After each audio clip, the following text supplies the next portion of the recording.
We want to begin tonight here in Washington with the age-old story of Congress leaving it to the last minute to get its job done.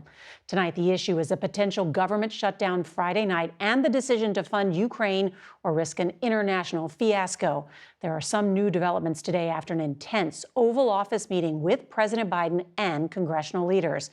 And this comes as Russian forces are gaining ground and Ukrainian troops are running short on ammunition.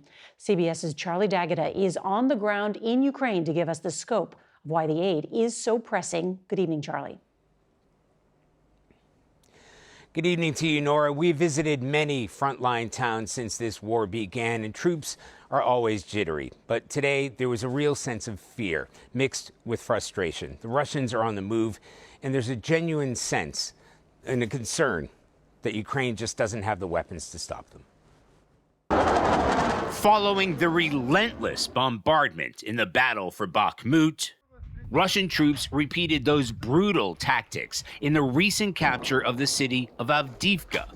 Now the Kremlin's forces are bearing down on Chasiv Yar, where today we saw a town under siege and calling out for help.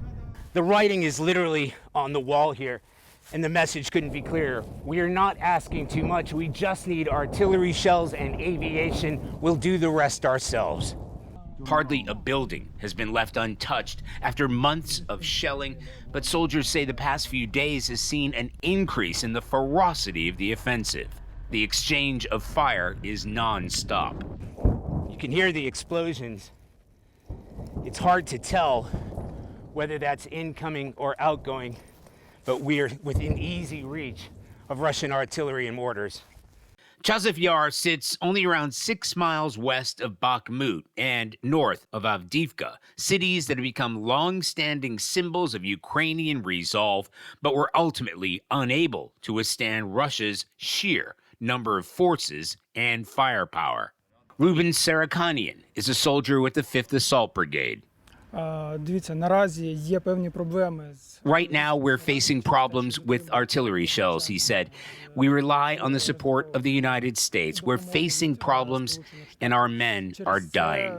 While Congress argues over the $60 billion Ukraine aid package, President Zelensky says Russia is exploiting the delay.